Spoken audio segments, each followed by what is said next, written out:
Everyone, welcome on exam पोल। और मैं हूँ रीटा, आपकी साइंस फैकल्टी। जैसा कि आपको पता है कि आप हमारा चैप्टर चल रहा है यहाँ पर, which is your human health and disease. तो इससे रिलेटेड हमने पूरा का पूरा एक क्रैश कोर्स अपना, यानी कि वन शॉट वीडियो हमने एक दे दिया है आप सभी को, जिसमें क्या है आपका सारा का सारा जो भी है वो आ चुका है। तो इसमें हमने पूरे सारे के सारे कंसेप्ट आपके क्या कर लिए, कंप्लीट कर लिए हैं। फिर उसके बाद हम एक और वीडियो लेके आए जिसमें आपका क्या था, PYQs थे पार्ट 1 एंड PYQ पार्ट 2। इससे हमने क्या कर लिए, आपके जितने भी क्वेश्चन थे, ठीक है, रिलेटेड टू योर एग्जाम्स, तो वो सारे के सारे हमने कर लिए। जैसा कि आपको पता है 1 मार्क का आता है, 2 मार्क का आता है, 3 मार्क्स का आता है और 5 मार्क का आता है। तो ये सारे के सारे क्वेश्चन हमने क्या कर लिए, कवर कर लिए इन द PYQ सेशंस। अब बची हमारी बारी जो MCQs आते हैं। अब MCQs से एक डील करने का एक पर्टिकुलर तरीका होता है, जो कि मैं आपको आज बताऊंगी कि कैसे आपको डील करना है विद MCQs, जो कि आपके CUT के पर्सपेक्टिव से भी क्या रहेगा, बहुत बेनिफिशियल रहेगा। और आपके बोर्ड्स में तो आपको पता ही है कि आते ही क्वेश्चन MCQs के स्टार्टिंग में ही 1 मार्क्स के, तो फिर वो भी आपका बेनिफिशियल रहेगा। एक वन मोर इम्पॉर्टेंट थिंग कि हम क्या करेंगे, इन MCQs के थ्रू बहुत सारे क्वेश्चंस कवर करेंगे। कैसे कवर करेंगे, एक MCQs में आपके पास जितने भी क्वेश्चंस होंगे, मतलब कि एक MCQ में आपके पास जितने भी ऑप्शंस होंगे, हम उन सभी ऑप्शंस को क्या करेंगे, बहुत डिटेलली क्या करेंगे, एक्सप्लोर करेंगे, और उनसे आपको पता चल जाएगा the depth of the chapter. और फिर आपकी बहुत अच्छी रिवीजन हो जाएगी and you will get 95 and above percentage.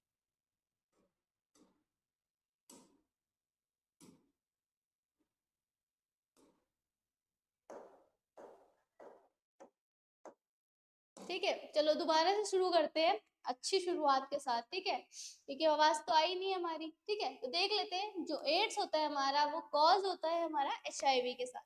अब HIV हमारे पास होता क्या है, इसकी फुल फॉर्म पूछ ली जाती है, जिसका होता है ह्यूमन इम्यूनो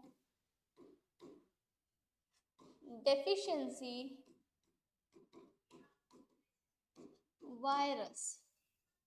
इतना समझ में आ गया। तो ये होता है हमारे पास ह्यूमन इम्यूनो डेफिशिएंसी वायरस। इसमें क्या होता है, हमारे पास क्वेश्चन पूछ रहा है, among the following which one is not a mode of transmission of HIV। ये पूछ रहा है कि जो आपके पास HIV होता है ना, वो क्या होता है, वो मोड ऑफ ट्रांसमिशन उसका क्या नहीं है। आपसे ये जो वर्ड है, आपको वो क्वेश्चन में देखना है अच्छे से। बच्चे क्या करते हैं, बहुत सारी गलतियां करते हैं, और ये नॉट के जो चक्कर में क्या करते थे, जो उनको सही लगता है, जो कि गलत होता है, उसको टिक करके आ जाते हैं। अब आपको दो ऐसे और वर्ड्स, यानी कि 3 वर्ड्स ऐसे होते हैं जो आपको देखने हैं। पहला तो हो गया हमारे पास नॉट, दूसरा हो जाएगा हमारे पास डू नॉट, ठीक है, एक होता है आपके पास डज नॉट। ठीक है, जब भी ये क्वेश्चन में आएगा तो आपको बहुत केयरफुली वो क्वेश्चन को पढ़ना है, ताकि आप गलत ना कर पाओ। ठीक है, तो आपको पता होना चाहिए, जो ये HIV होता है ना, इसका ट्रांसफ्यूज, इसका जो होता है ट्रांसफर, ये मोस्टली किससे होता है, एक्सचेंज ऑफ बॉडी फ्लूइड। यानी कि जब आपकी बॉडी फ्लूइड एक हेल्दी पर्सन से क्या होता है, एक हेल्दी पर्सन से एक एक इन्फेक्टेड पर्सन से एक हेल्दी पर्सन में क्या होता है, ट्रांसफर होता है, तो उसी को कहते हैं हम इन्फेक्शन आपका स्प्रेड होता है। ठीक है, इतना समझ में आ गया, इनकी बॉडी फ्लूइड जब आपका एक्सचेंज हो रहा है किसी भी पॉजिटिव इंसान से। ठीक, अब क्या है यहाँ पे ऑप्शंस में, हमने एक और चीज देखना है बिफोर डूइंग MCQs। अब हमने MCQs करने का एक तरीका होता है, यहाँ पे आपको दिख रहा है सब कुछ, ठीक है, तो देख लेते हैं। इसको बोलते हैं हम एलिमिनेशन मेथड। जो एलिमिनेशन मेथड होता है, इसमें आपको क्या करना होता है, आपके पास 4 ऑप्शंस होते हैं। ठीक है, आपको वो ऑप्शन सेलेक्ट करने होते हैं जो कि आपके क्वेश्चन से बिल्कुल भी मैच नहीं करते। तो यानी कि मान लो पहला हमारे पास ऑप्शन है ट्रांसफ्यूजन ऑफ कंटामिनेटेड ब्लड। अब आपको मैंने बताया था कि blood is a kind of fluid जो हमारी बॉडी में फैला हुआ है। अब मान लो कोई HIV पॉजिटिव इंसान है तो उसके ब्लड में भी क्या होगा, ये वायरस होगा। अब अगर ये वायरस उसके ब्लड में है और अगर उसका ब्लड में किसी हेल्दी इंसान को ट्रांसफर कर दूंगी या ट्रांसफ्यूज कर दूंगी उसकी बॉडी में, तो आपको क्या लगता है कि वो इन्फेक्ट हो जाएगा? ऑफ कोर्स, ठीक है, तो हो जाएगा। तो यानी कि ये वाला जो ऑप्शन है वो तो नहीं होगा। क्यों? क्योंकि यहाँ पे नहीं पूछा है, ठीक है, ये तो होता है। फिर हमारे पास आता है शेयरिंग द इन्फेक्टेड नीडल्स। तो यानी कि अब मैंने आपको बता दिया कि भाई अगर किसी का बॉडी फ्लूइड अगर मैं किसी नीडल से, यानी कि जो सुई होती है, इंजेक्शन जिसको बोलते हैं, उसकी जो नीडल होती है, देखी होगी, जिससे डरते हैं सब कुछ, हर कोई डरता है उससे, ठीक है, तो उससे क्या होता है, आपको जब उस नीडल से आपको लिया जाता है आपका फ्लूइड, तो उस नीडल में भी कुछ अमाउंट ऑफ फ्लूइड लगा रहता है, ठीक है। तो मान लो मैंने एक पॉजिटिव यानी कि HIV पॉजिटिव इंसान से थोड़ा सा ब्लड लिया, अब उस नीडल पे उस इंसान का ब्लड लगा हुआ है या एनी काइंड ऑफ फ्लूइड, कुछ तो लगा ही हुआ है क्योंकि उसके अंदर तक गया है, ठीक है। अब क्या है, आपको जब उस सिरिंज पे उसका फ्लूइड लगा होगा और जब मैं किसी हेल्दी इंसान की बॉडी में उस सिरिंज को इंजेक्ट करूंगी तो उस बॉडी में भी क्या हो जाएगा, वायरस इंजेक्ट हो जाएगा। तो ये भी होगा पूरा का पूरा, ठीक है। अब आता है हमारे पास shaking hands with infected person, यानी कि जब आप किसी भी इन्फेक्टेड पर्सन से हाथ मिला रहे हैं तब क्या होता है, क्या इससे होता है, देख लेते हैं आगे। फिर हमारे पास sexual contact with the infected person, मतलब आपको मैं एक और बात बताना चाहती हूँ, जो हमारे पास HIV होता है, HIV इज अ STD, ठीक है। तो ये STD होता क्या है, STD का मतलब होता है सेक्सुअली ट्रांसमिटेड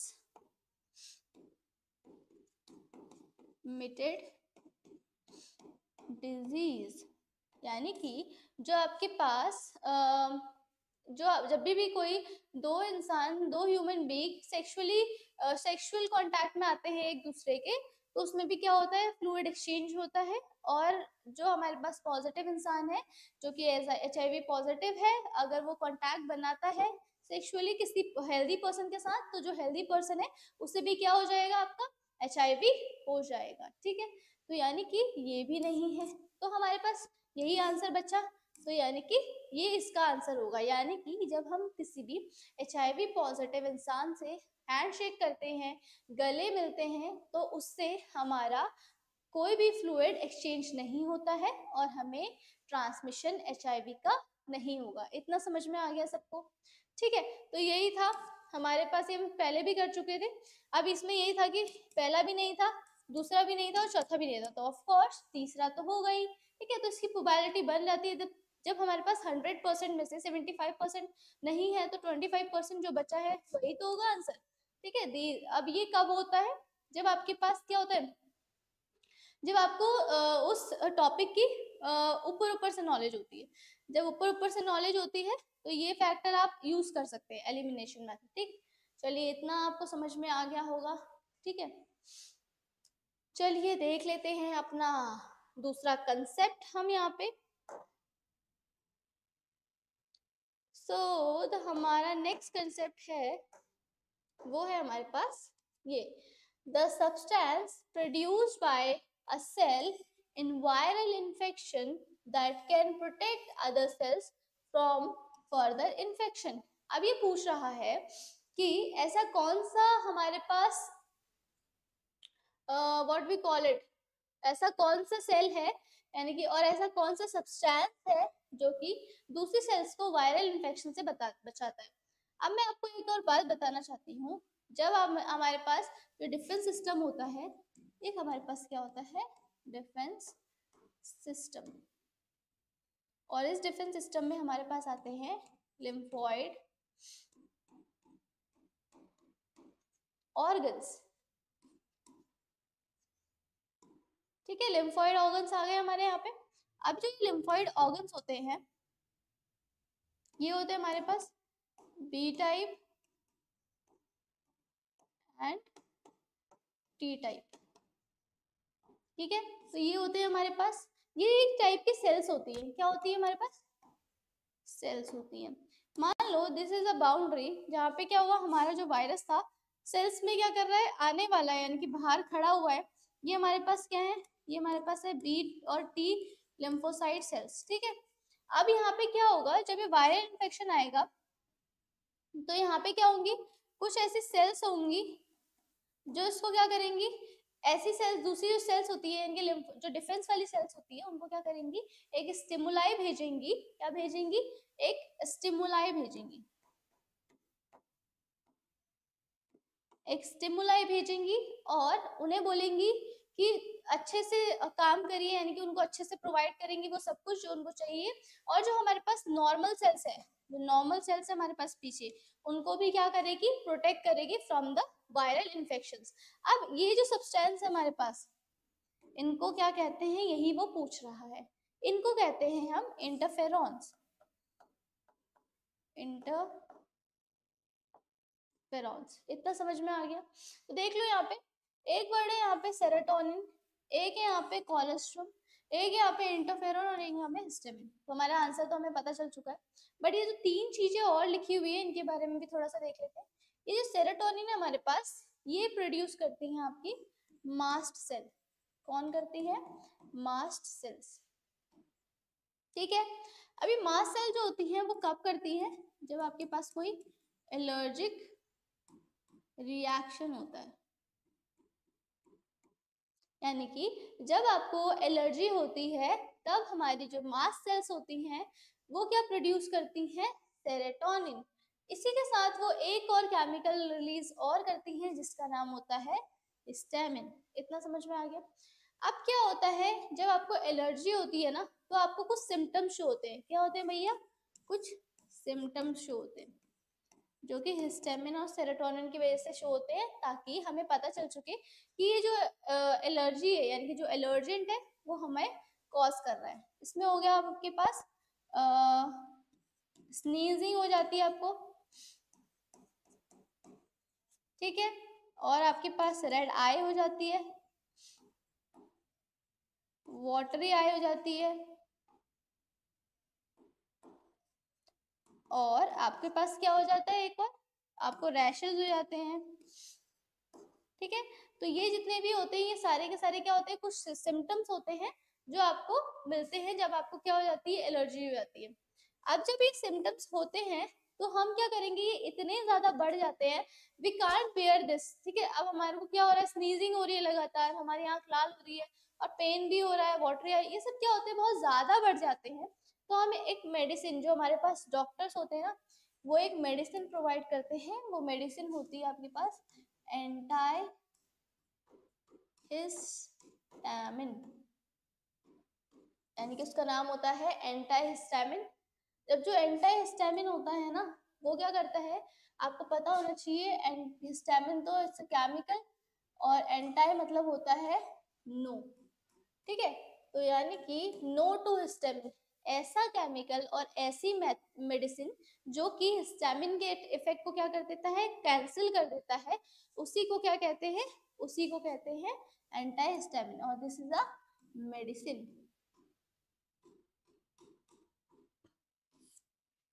इतना समझ में आ गया आप सभी को? ठीक है, तो this is all about your this question. अब यहाँ पे एक और वर्ड आ रहा है हमारे पास, कोलेस्ट्रम। अब हमारे पास कोलेस्ट्रम होता क्या है? जो कोलेस्ट्रम होता है ना हमारे पास, वो होता है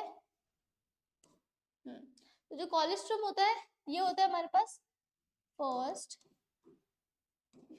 ये दिख रहा है आपको? आई थिंक नहीं विजिबल हो रहा ना अपना, तो देख लेते हैं, इसको ट्राई कर लेते हैं।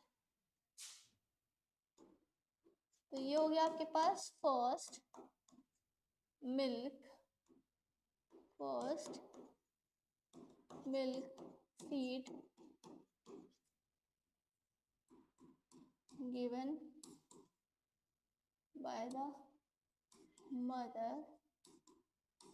to the fetus। जो ये मिल्क होता है इसमें क्या होता है आपके पास, इसमें होता है कोलेस्ट्रम, और कोलेस्ट्रम में क्या होता है, कोलेस्ट्रम में एक एंटीबॉडी होती है जिसको बोलते हैं एंटीबॉडी IgA। इतना समझ में आ गया। अब ये क्या करता है, जो IgA होता है, दिस इज एन एंटीबॉडी। क्या होती है ये? एंटी, ये एक तरह की एंटीबॉडी होती है जो कि आपका जो फीटस होता है उसकी इम्यूनिटी को स्ट्रॉन्ग रखती है, और जो कोई भी फॉरेन पार्टिकल उसकी बॉडी को हार्म करने के लिए आता है उसको क्या करती है, IgA उससे बचाती है। इतना समझ में आ गया। If you want to note down any kind of thing you can take, ठीक है, तो आप देख लो ये सब। अलाउ मी अ मोमेंट, थोड़ा सा पानी पी लेते हैं, जुकाम लगा हुआ है बहुत ज्यादा। ठीक है, चलिए चलते हैं नेक्स्ट क्वेश्चन पर। So your next question is, so अभी तो आपको ये क्वेश्चन सारे इजी लगने लगे होंगे ना। तो ये नेक्स्ट कंसेप्ट है हमारा, क्यों? क्योंकि हम एक क्वेश्चन के साथ क्या कर रहे हैं, पूरा एक्सपेरिमेंट कर ले रहे हैं। एक्सपेरिमेंट से क्या मतलब है, उस क्वेश्चन को पूरा खोल लेंगे, उस क्वेश्चन में क्या क्या चीजें हैं, दूसरे क्या क्या ऑप्शन है, यानी कि एक क्वेश्चन से हम 4 क्वेश्चंस कर रहे हैं, ठीक। और 4 क्या मतलब बहुत सारे कर रहे हैं, ठीक। अब देख लेते हैं यहाँ पे क्या बोल रहा है, antibodies present in the colostrum which protect the newborn from certain diseases is of। अभी पूछ रहा है, अभी मैंने आपको बताया जो आपके पास कोलेस्ट्रम होता है, ये क्या होता है, ऐसा मिल्क होता है फर्स्ट टाइम जो मदर अपने फीटस को यानी कि अपने बेबी को पिलाती है, और इसमें एंटीबॉडी होती है। वो कौन सी एंटीबॉडी होती है वो भी मैंने आपको प्रीवियस क्वेश्चन में बता दिया है, तो मुझे बताइए वो कौन सी एंटीबॉडी होती है, IgG टाइप, IgA, IgD और IgE। तो वो एंटीबॉडी हमारे पास होती है IgA टाइप। इतना समझ में आ गया, ठीक है। चलो ठीक है। अब हमारे पास देखो यहाँ पे एक और ऑप्शन दिख रहा है IgG। ये भी क्या है हमारे पास, ये भी it's a kind of antibody. अब ये एंटीबॉडी क्या करती है, जब आपका बेबी प्लेसेंटा में होता है, यानी कि जब आपका बेबी वॉर्म में होता है और प्लेसेंटा से न्यूट्रिशन ले रहा होता है, तब उस प्लेसेंटा में हमारी एक तरह की IgG टाइप की एंटीबॉडी होती है, यानी कि कहाँ पे होती है, प्लेसेंटल एंटीबॉडी, प्लेसेंटल एंटीबॉडी होती है हमारी ये, ठीक है। तो ये क्या करती है, वॉर्म में जो फीटस होता है उसको डिफेंस प्रोवाइड करती है, ठीक है। इतना समझ में आ गया। फिर आते हैं हम यहाँ पे IgE। IgE क्या होती है हमारे पास, एलर्जिक रिएक्शन में काम करती है।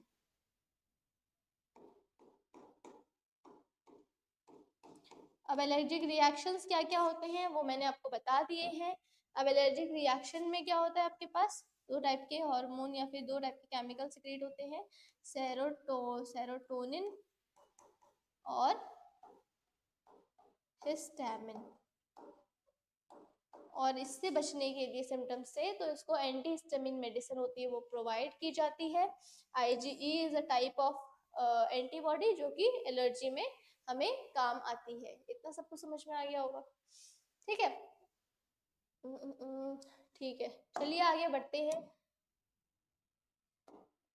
देखिए यहाँ पे क्या है, यहाँ पे एक क्वेश्चन दे रखा है टोबैको। ठीक है,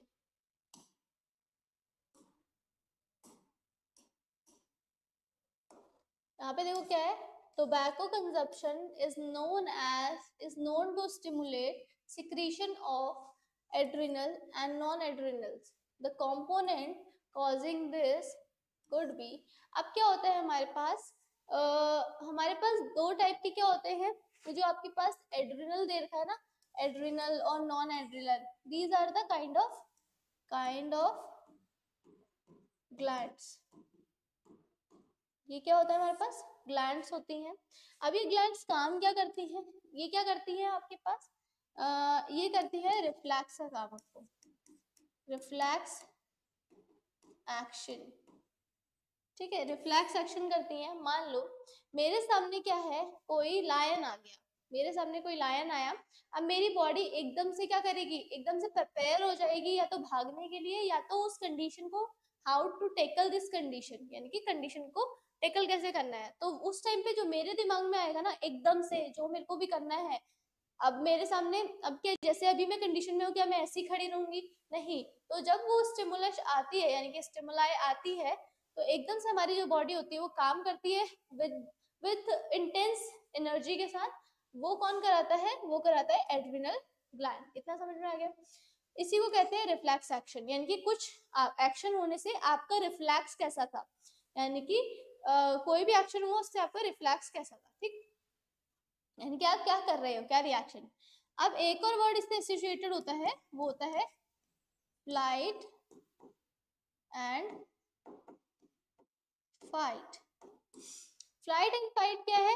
यानी कि भागो और लड़ो। मान लो यहाँ पे वही कंडीशन हुई, कोई स्नेक आया मेरे पास, या तो मैं भागूंगी उसे देखकर, अब this is a close room, अब मैं क्या करूंगी, या तो उसको, उससे बचने के लिए क्या करूंगी, उस पर अटैक कर सकती हूँ अपने डिफेंस में। तो ये भी कौन, ये सब कौन करवा रहा है, और वो इतना स्पीड में होगा सब कुछ काम।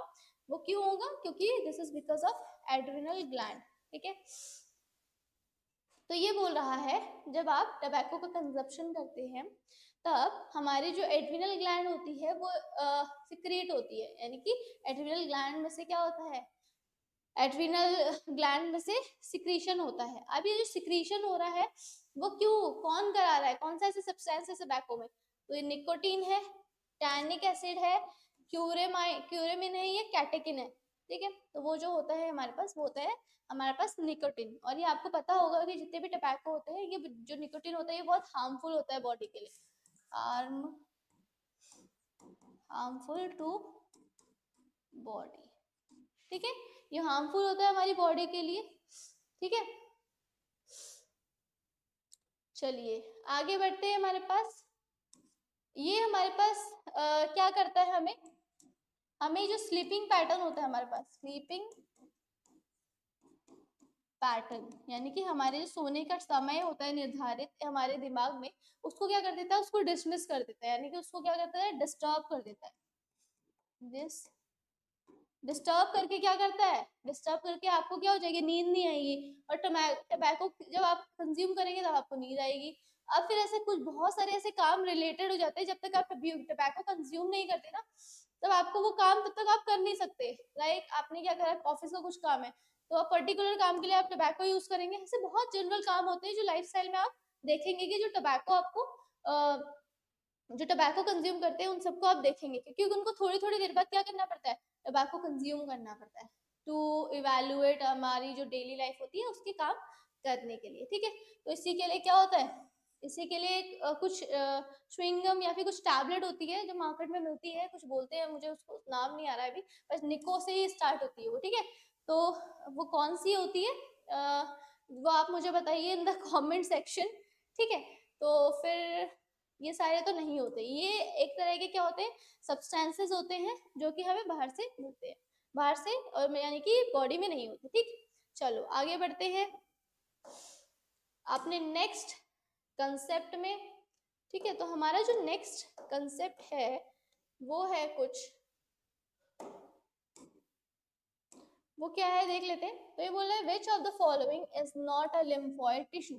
अब ये बोल रहा है कि इसमें से कौन सा लिम्फोइड टिश्यू है और कौन सा नहीं है, ठीक है। तो देख लेते हैं यहाँ पे कौन सा होता है और कौन सा नहीं होता है।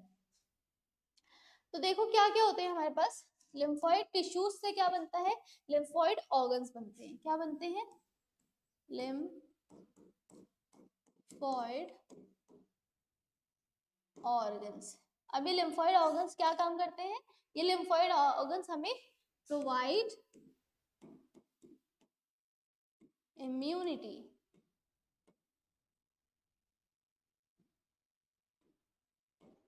ये हमें इम्यूनिटी प्रोवाइड करते हैं, ठीक है। अब ये जो लिम्फोइड ऑर्गन्स होते हैं ये भी हमारे पास दो तरीके के होते हैं। दो तरीके क्या होते हैं, एक होता है हमारे पास प्राइमरी, दूसरा होता है हमारे पास सेकेंडरी, ठीक है। अब देख लो यहाँ पे क्या है हमारे पास, सेकेंडरी होता है। प्राइमरी में हमारे पास क्या क्या होते हैं, बोन मैरो, ठीक है, दूसरा होता है थाइमस, ठीक है। अब बोन मैरो भी हमारे पास क्या होते हैं, दो टाइप के होते हैं भैया। क्या होते हैं हमारे पास बोन मैरो भी, दो टाइप के होते हैं। दो टाइप के क्या क्या होते हैं हमारे पास? एक होता है हमारे पास येलो बोन मैरो,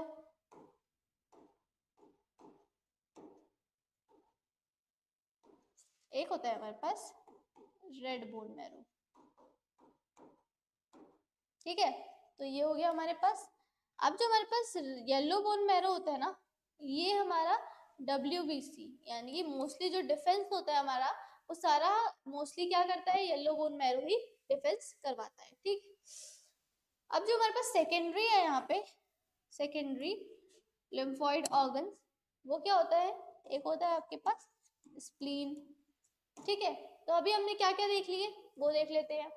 देखिए यहाँ पे क्या है, सबसे पहले जो ऑप्शन है आपके पास वो है स्प्लीन।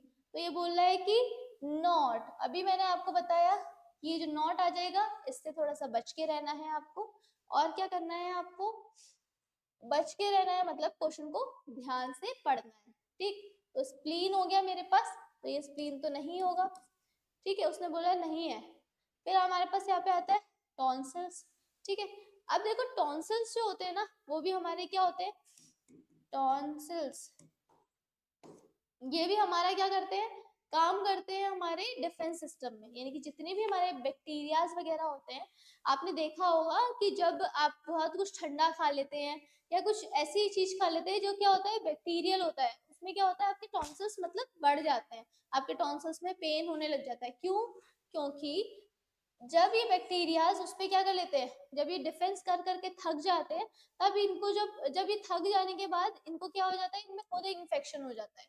इन्फेक्शन इसलिए होता है क्योंकि ये जो इनकी सेल्स होती है टॉन्सिल्स की, वो भी घटने लग जाती है। अब जब आर्मी खत्म होने लग जाएगी तो उसको पेन तो होगा ना, तो इसीलिए जब आपके टॉन्सिल्स पेन करें तो समझ जाइए कि आपके टॉन्सिल्स क्या है, दे आर टायर्ड, और वो अभी पेन में है। ठीक, तो ये हो गया आपके पास टॉन्सिल्स, तो ये भी नहीं है आंसर, क्योंकि ये लिम्फोइड टिश्यू है।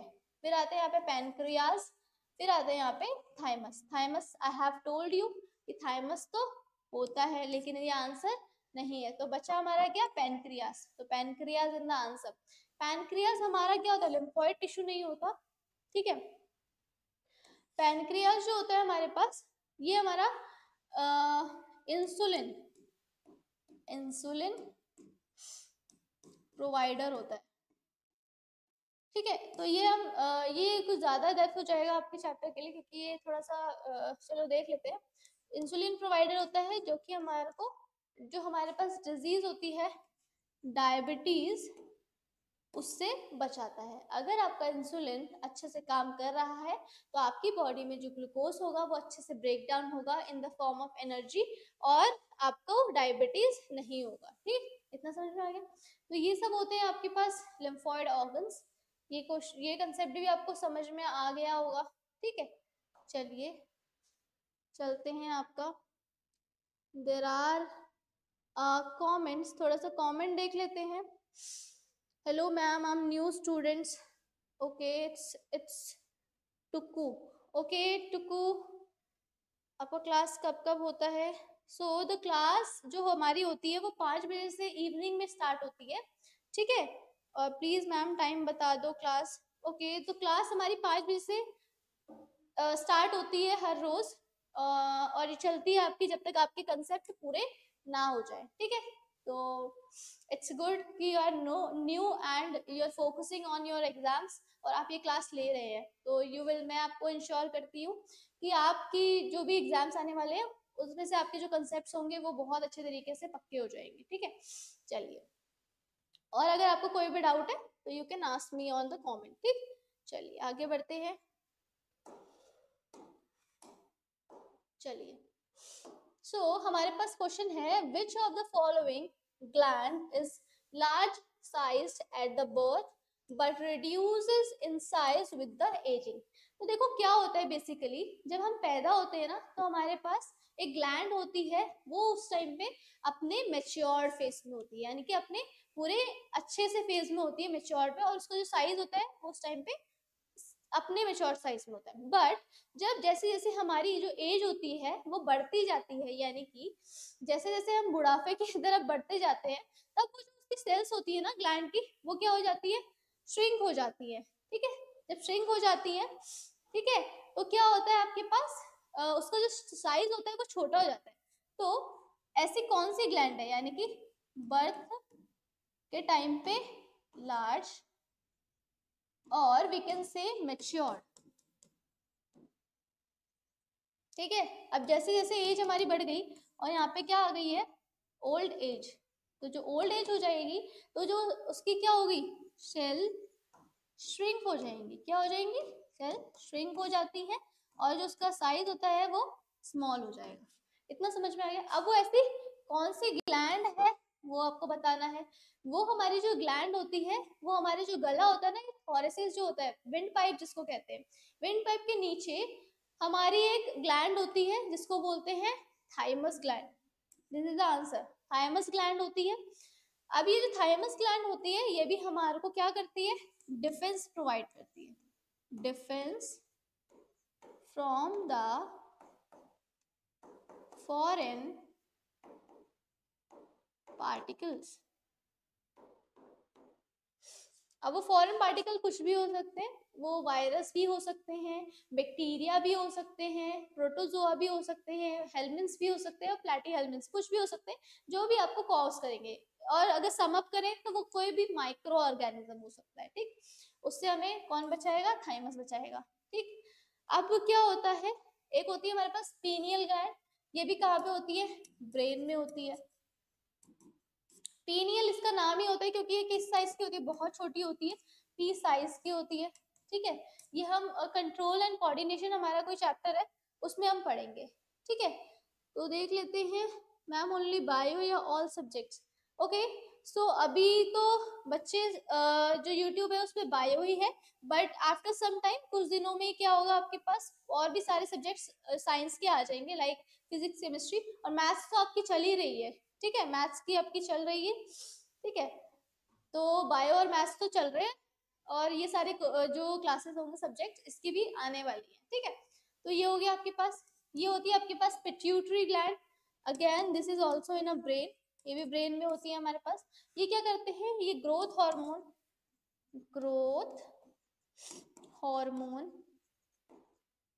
रिलीज करते हैं, क्या करते हैं, ग्रोथ हार्मोन रिलीज करते हैं, ठीक है।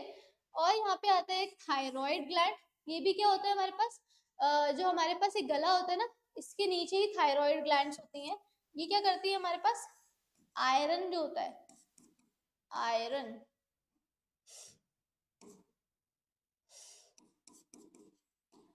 आयरन को क्या करते हैं, sorry not iron, it's iodine,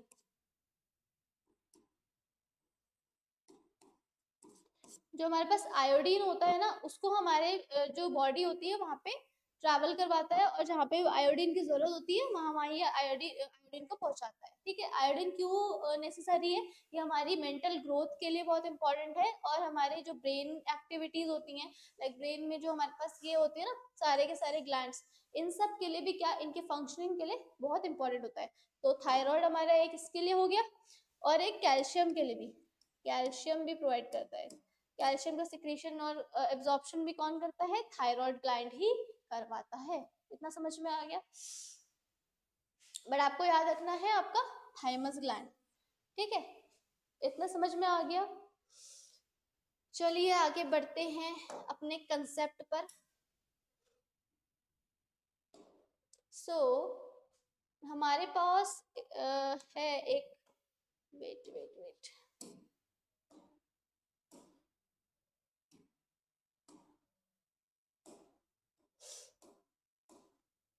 देख लेते हैं हमारा जो हीमोजोइन है, हीमोजोइन इज अ, अब आपको पता होना चाहिए कि हीमोजोइन होता क्या है, ठीक है। This is all about your life cycle of malaria. अब आपको पता होना चाहिए कि लाइफ साइकिल जो मलेरिया की होती है वो हमने करी, ठीक है, हमने करी थी। अब उस लाइफ साइकिल में क्या होता है आपके पास, जो छोटे छोटे क्या होते हैं, छोटे छोटे स्पोरोजोइट्स होते हैं, स्पोरोजोइट्स होते हैं जो कि कहाँ से आए होते हैं, जो कि आए होते हैं आपके female, I think this colour is not visible, जो कि आए होते हैं, स्पोरोजोइड्स आए होते हैं फीमेल एनोफ्लीज मॉस्क्यूटो में से, ठीक है। अब जैसे ही उसने क्या करा, एक फीमेल एनोफ्लीज मॉस्क्यूटो ने आपको कट करा और आपके उसमें इंजेक्ट कर दिए बहुत सारे स्पोरोजोइड्स। अब स्पोरोजोइड्स जो है वो ट्रैवल करके जाएंगे और आपके लिवर में पहुंच जाएंगे। अब आपके लिवर में क्या करेंगे, आपके लिवर सेल्स को क्या करेंगे, लिवर सेल्स में मल्टीप्लाई होंगे, मल्टीप्लाई यानी कि रिप्रोडक्शन करेंगे,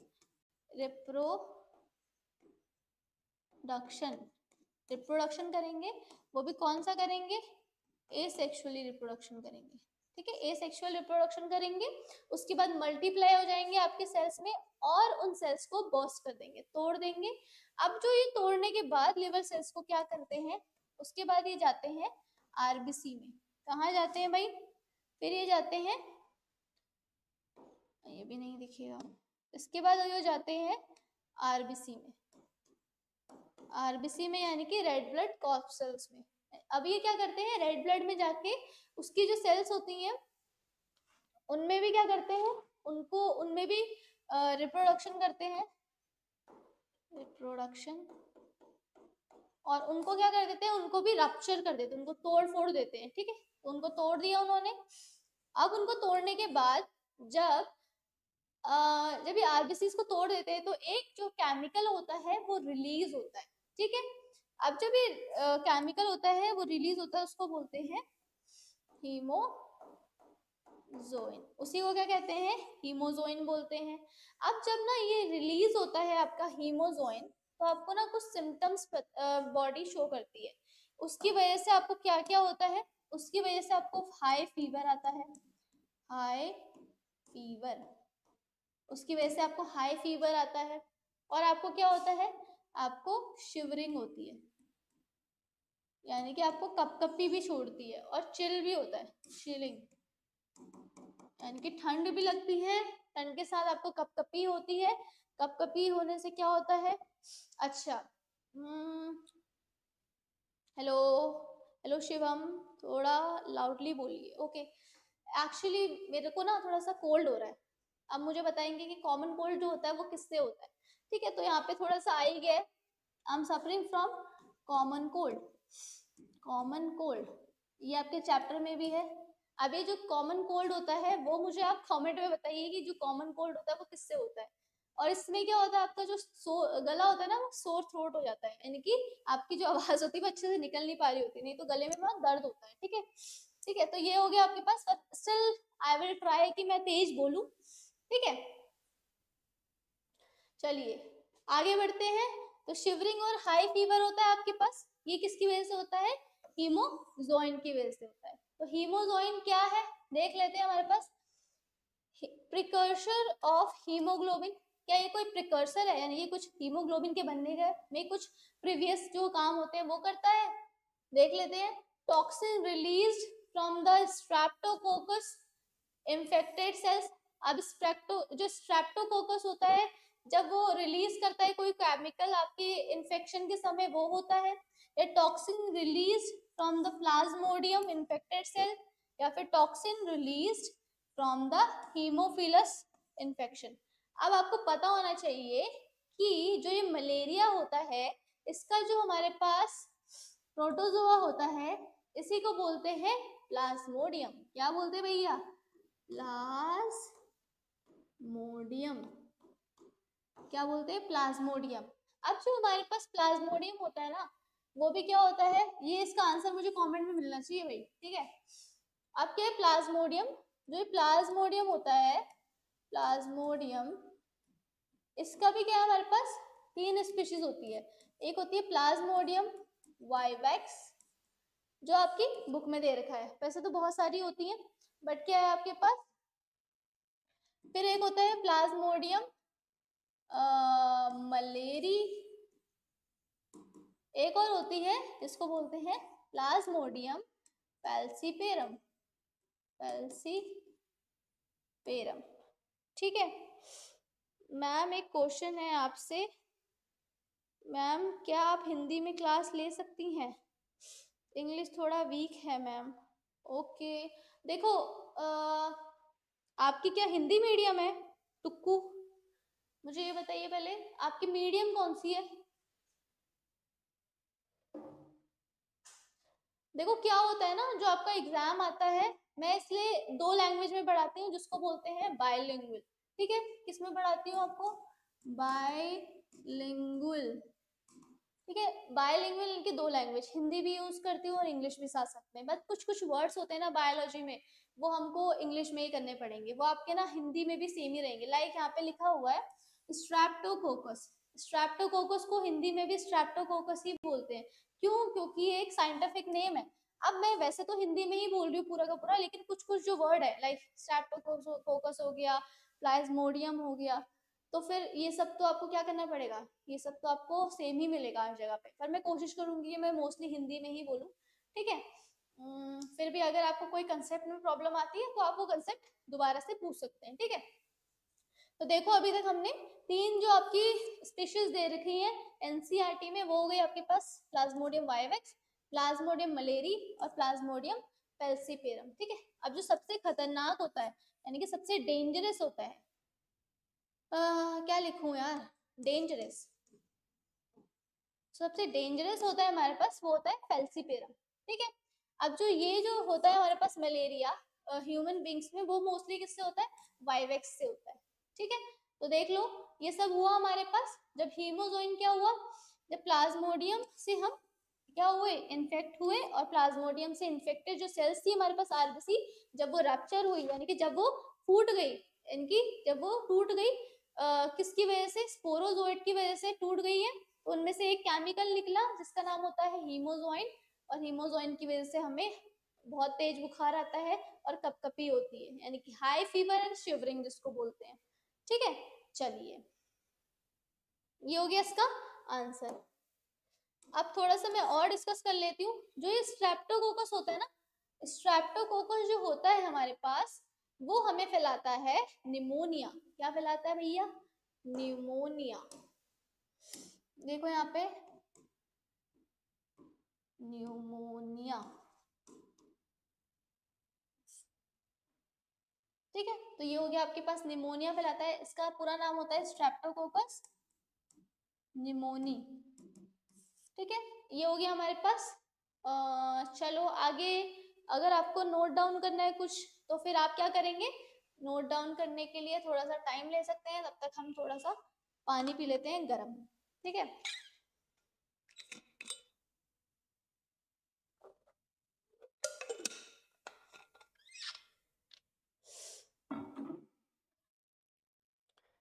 तो देख लेते हैं यहाँ पे क्या क्या है हमारे पास। आगे कंसेप्ट पे बढ़ते हैं अपने।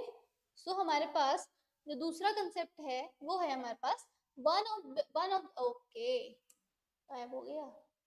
ठीक है, तो देख लेते हैं। One of the following is not the causal organism of ringworm. अब आपको पता होना चाहिए कि जो रिंगवॉर्म होता है it's a kind of disease. ठीक है, ये क्या है हमारे पास? It's a kind of disease होती है हमारे पास। अच्छा, थोड़ा कमेंट देख लेते हैं। अच्छा ठीक है,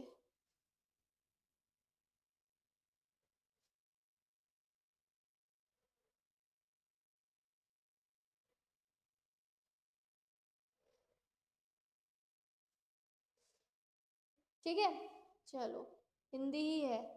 ठीक है, तो मैं ट्राई करती हूँ कि मैं हिंदी में ही लूँ। ठीक है, चलिए देख लेते हैं।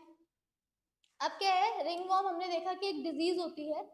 ये जो डिजीज होती है ये हमारे पास एक आपको आपकी बुक में दिया होगा माइक्रो स्पोरम करके एक नाम है, और दो नाम और है हमारे पास। और मोस्टली जो ये डिजीज पाई जाती है ये फंजाई से पाई जाती है। ठीक है, जो आपके पास फंजाई होती है ना, फंजी जिसको बोलते हो आप, फंजाई जो होती है उससे हमें ये डिजीजेस होती हैं।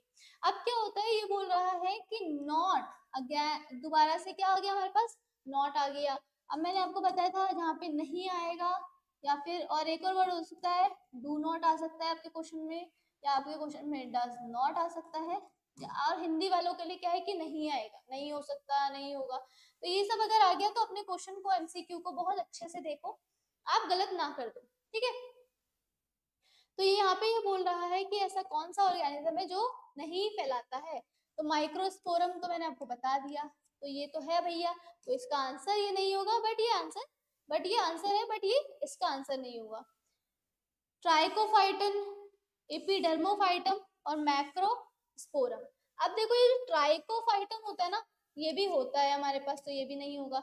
एपिडर्मोफाइटम होता है, ये भी होता है हमारे पास, जो रिंगवर्म फैलाता है। अब जो मैक्रोस्पोरम होता है ना, ये नहीं होता, ठीक है, तो ये होता है हमारे पास नहीं, तो दिस इज द आंसर। अब जो ये ट्राइको, जहाँ पे भी आपको ये वर्ड देखना है, जहाँ पे भी ये डर्मो आ जाता है, क्या आ जाता है, ये डर्मो आ जाता है, जिसका मतलब होता है स्किन। क्या होता है भैया इसका मतलब, स्किन। अब जो ये रिंगवर्म वाली डिजीज होती है, ये हमारी स्किन पे ही होती है। कहाँ पे होती है, स्किन पे ही। स्किन में क्या क्या हो जाता है, रैशेज हो जाते हैं, यानी कि दाने निकल जाते हैं, ठीक है, रैशेज हो जाते हैं। और हमारी स्किन कैसी हो जाती है, स्केली हो जाती है, यानी कि उसमें क्या हो जाता है, रफ रफ सी हो जाती है और ड्राई हो जाती है, ठीक है। तो और यहाँ पे इंटेंस इचिंग होती है, सबसे जो पहला होगा वो होगा आपके पास इंटेंस इचिंग, बहुत जोरों की खुजली शुरू हो जाती है उस जगह पे, ठीक है, बहुत खुजलाहट होती है, और वहां पे क्या हो जाता है, ये सब हो जाते हैं, ठीक है। तो जहाँ पे भी ये सब होते हैं उसको बोलते हैं रिंगवर्म डिजीज, ठीक है। अब ये किससे होती है वो मैंने आपको बता दिया है, ठीक है। चलो फिर आगे वाले पे पढ़ते हैं हम अपने।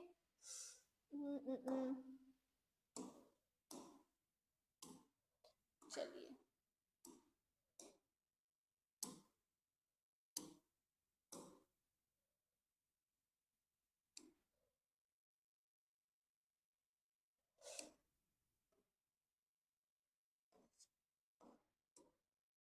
वेट,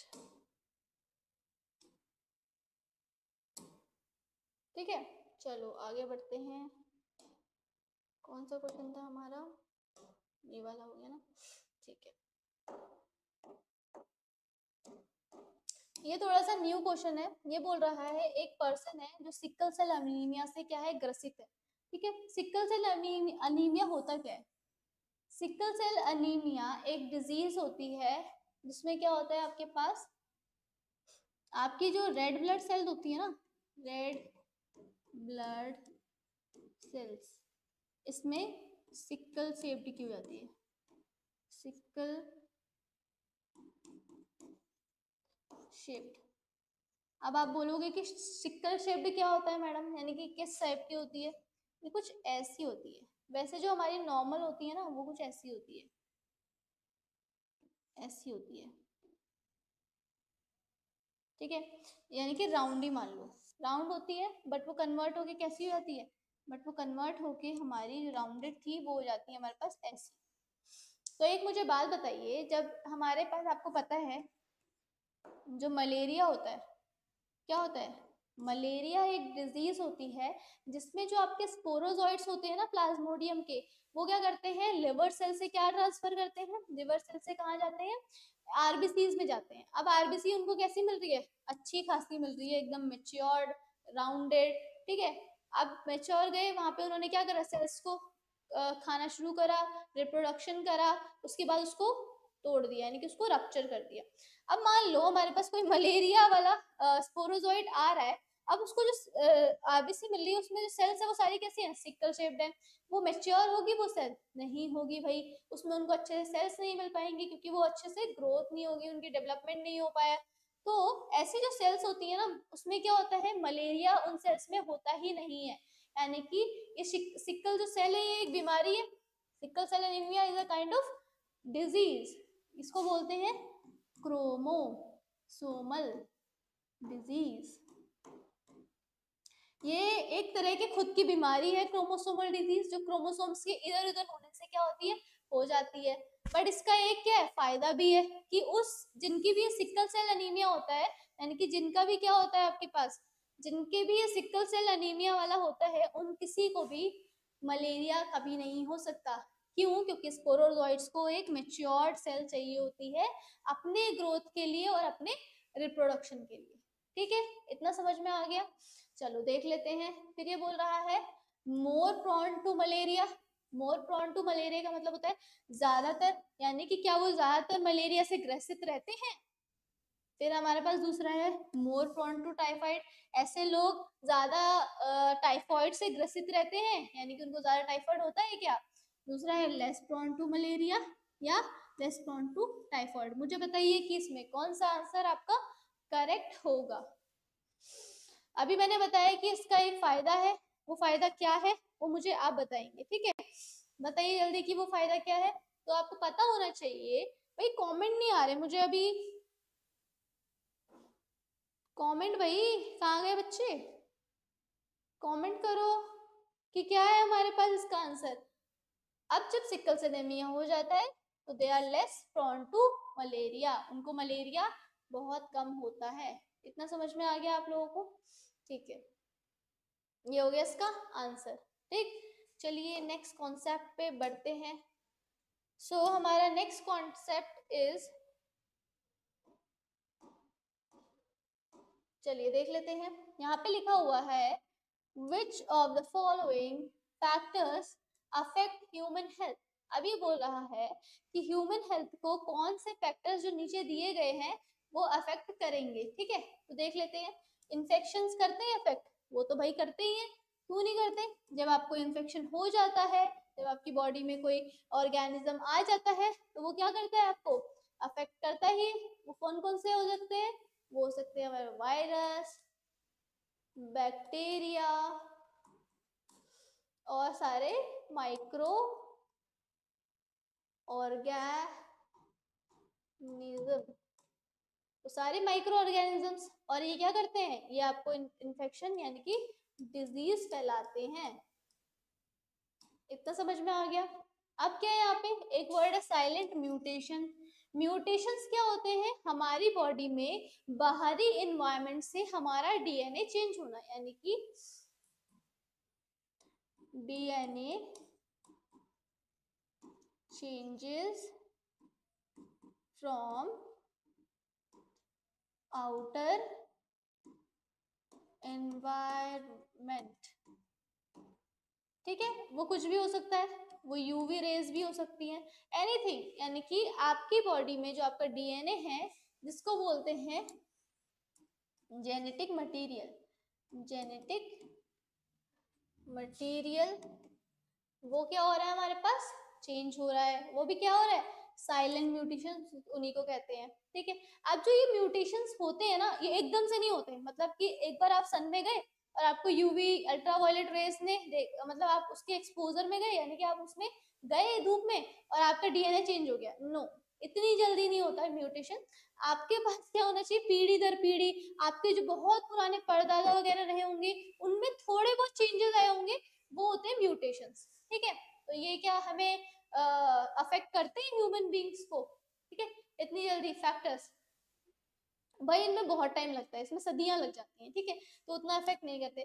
फिर आते हैं हमारे पास लाइफ स्टाइल्स। ठीक है, लाइफ स्टाइल क्या अफेक्ट करती है, ऑफ कोर्स लाइफ स्टाइल बहुत ज्यादा अफेक्ट करती है। लाइक अगर कोई इंसान है वो एक्सरसाइज नहीं कर रहा है और सिर्फ क्या कर रहा है, जंक फूड खा रहा है, तो उसकी जो लाइफ स्टाइल है वो कैसी हो गई है, बेकार। तो यानी कि बेकार लाइफ स्टाइल, यानी कि उसको डिजीज जो होंगी, मोटापा, यानी कि क्या हो जाएगा, हाई वेट, ओवर वेटनेस जो हो जाएगी, हाइपरटेंशन हो जाएंगे, क्या क्या होंगे भैया। पहला हो जाएगा आपके पास ओवरवेट, या फिर वो क्या हो सकता है, वेट लूज भी हो सकता है, और लॉस ऑफ एपेटाइट। कुछ कुछ ऐसे लोग होते हैं बहुत खाते हैं लेकिन वो पतले ही रहते हैं, क्यों, क्योंकि उनके पास लॉस ऑफ एपेटाइट होता है। ठीक है, अब क्या है हमारे पास डायबिटीज, यानी कि किसी किसी को डायबिटीज भी, किसी किसी को नहीं, मोस्टली जो लाइफस्टाइल डिजीज होती है वो डायबिटीज ही हो जाता है। ठीक है, बैठे हो तुम आराम से, तुम्हारे जो पैनक्रियाज है वो इंसुलिन क्या कर रहा है, अच्छे से काम नहीं कर पा रहा है, तो फिर क्या है, वो सारा हो जाएगा हमारे पास। ठीक, अब देख लो यहाँ पे डायबिटीज हो गया, एक और आ जाएगा हमारे पास हाइपर टेंशन। हाइपरटेंशन हो गया मेरे पास, ठीक है। तो हाइपरटेंशन ये सारी क्या हो गई मेरे पास, ये सारी की सारी लाइफस्टाइल डिजीजेस होती हैं। इतना समझ में आ गया। चलिए, यानी कि ये हमारे लाइफस्टाइल को अफेक्ट कर रहे हैं, यानी कि ह्यूमन हेल्थ को क्या कर रहे हैं, अफेक्ट कर रहे हैं। अब उसके बाद आता है जेनेटिक डिसऑर्डर्स। अब जेनेटिक डिसऑर्डर्स क्या हमारी लाइफ को अफेक्ट करते हैं? Of course. देखो जेनेटिक डिसऑर्डर्स क्या होते हैं, जैसे कि मैंने आपको बोला कि क्रोमोसोमल डिसऑर्डर्स इनको कहते हैं। क्या कहते हैं? क्रोमोसोमल डिसऑर्डर्स, ठीक है। जब आपके डीएनए या जेनेटिक मटेरियल में क्या होता है, चेंजेस हो जाते हैं, ठीक है। वो कैसे भी हो सकते हैं, जब आपका क्या होता है, जब वॉर्म में आपके क्रोमोसोम्स यानी कि जीन डिसाइड होते हैं, तो ऐसी मैचिंग होती है कि आपका जो डीएनए होता है वो क्या होता है, क्रोमोसोम्स से डिसमैच हो जाता है, ठीक है। क्रोमोसोम्स जो नंबर होते हैं वो क्या होते हैं, डिसअरेंज हो जाते हैं, जिससे आपको क्या होता है, क्रोमोसोमल डिसऑर्डर्स होते हैं। अब इससे क्या होता है, आपको मेंटल रिटार्डेशन हो जाता है, मेंटल रिटार्डेशन हो जाता है। और ऐसे बहुत सारी बीमारियां होती हैं, लाइक टर्नर सिंड्रोम हो गया, डाउन सिंड्रोम्स होते हैं। ये सारे क्या होते हैं आपके, ये बीमारियां होती हैं, ठीक है, बच्चों में। और बच्चों में बीमारी होती है ना, फिर वो लाइफ लॉन्ग चलती है, ठीक है। और ये सब हो गई आपके पास। ऑटिज्म हो गया, क्या है हमारे पास, ऑटिज्म हो गया। आपने बच्चे देखे होंगे जो अच्छे से बोल नहीं पा रहे हैं, वो बड़े होके भी क्या है, अच्छे से नहीं बोल पा रहे। तो वो क्या है, सारे के सारे वो जेनेटिक डिसऑर्डर्स होते हैं। तो ये लाइफ हमारी ह्यूमन हेल्थ को क्या कर रहे हैं, अफेक्ट कर रहे हैं ना बुरी तरीके से। तो ये सारे तो हैं। फिर एक बच्चा हमारे पास silent mutation, this is your answer. So ये हमने करा है किससे, ये हमने करा है आपके एलिमिनेशन मेथड से, ठीक है। If you want to note down anything you can, ठीक है। I will give you. Ma'am voice कम आ रहा है, वॉइस कम कैसे आ रहा है भाई, आवाज तो सही है, चेक कर लिया मैंने। आई थिंक आपने अपना पेज जो है रिफ्रेश करो अच्छे से, और आपको वॉइस अच्छे से आने लग जाएगी, ठीक है। मे बी आपके सराउंडिंग में बहुत सारा नॉइस हो सकता है, क्योंकि मैं चेक कर रही हूँ तो यहाँ पे बिल्कुल क्लियर है वॉइस तो, ठीक है। चलिए, नोट डाउन करना है तो कर लीजिए।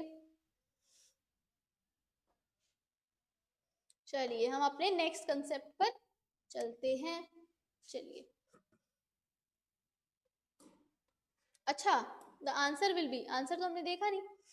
सो द आंसर इज, यहाँ पे नॉट का आंसर नहीं था, यहाँ पे था हमारे पास, आपको बताना था कि ऑप्शन कौन सा होगा, ठीक है। देख लो ऑप्शन, ये वाला था और ये वाला था, और यानी कि 1, 3 और 4, तो यानी कि 1, 3 एंड 4 इज द आंसर। 1, 2, 3 तो नहीं है, 2 तो है ही नहीं, जिसमें भी 2 होगा वो कैंसिल हो जाएगा। 1, 3, 4, और यहाँ पे 1 ये भी नहीं है, ठीक है। फिर है यहाँ पे ये भी नहीं है, और ये वाला आंसर, यानी option number C is the correct answer, ठीक है। चलिए आगे बढ़ते हैं।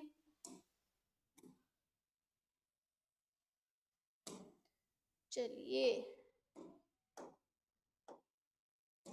देखिए, क्वेश्चन है हमारे पास, which one of the following disease is not communicable. जो आपके पास ऐसी डिजीज आपको बतानी है जो कि नॉट कम्युनिकेबल है, यानी कि आपको एक दूसरे से नहीं फैलेगी, ठीक है। तो देख लेते हैं हमारे पास, एक होती है हमारे पास diphtheria, second one is your flu. आपको पता होगा कि जो आपके पास फ्लू होता है वो इजीली क्या कर जाता है, स्प्रेड हो जाता है through the air drop, air droplets, ठीक है। आपके जो एयर में जो ड्रॉपलेट्स होते हैं आपके, मान लो आपने, आपको फ्लू हुआ एंड यू स्नीज, आपने इन्वायरमेंट में स्नीज करा, ठीक है, आपने छींक मारी, और छींक से आपके जो अंदर के जो बैक्टीरिया या फिर वायरस के जो पार्टिकल्स थे वो क्या हो गए, वाटर ड्रॉपलेट्स में स्प्रेड हो गए हर जगह पे। अब जो जो इंसान या जो जो ऑर्गेनिज्म उन सबके कांटेक्ट में आएगा उसको क्या हो जाएगा, सबको फ्लू हो जाएगा।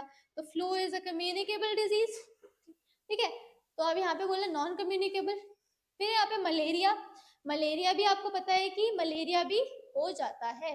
कैसे होगा, जब आपका कोई फ्लूइड एक्सचेंज हुआ यहाँ पे, यानी कि जब एक इंसान को मलेरिया होता है और उसके जो सिम्टम्स होते हैं वो जब रिलीज होते हैं एनवायरमेंट में, तो उससे भी क्या हो जाता है, दूसरे इंसान को भी मलेरिया हो जाता है। ठीक, तो डिप्थेरिया होता है, ये जो बेबीज में होता है, बेबीज में होता है, और this is also a communicable disease. ठीक है, कम्युनिकेबल है क्यों, इसकी जो आपको स्टार्टिंग में ही क्या लग जाते हैं, स्टार्टिंग में ही आपको वैक्सीनेशन हो जाता है, वैक्सीनेशन।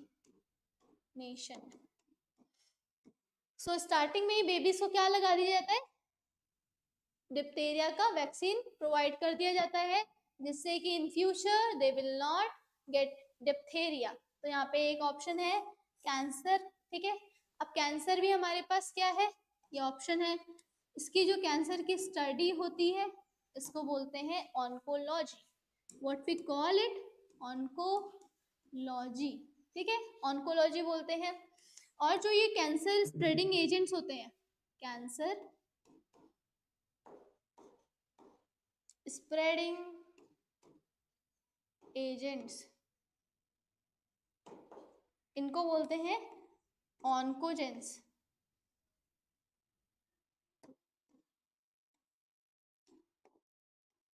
ऑन्कोजेंस।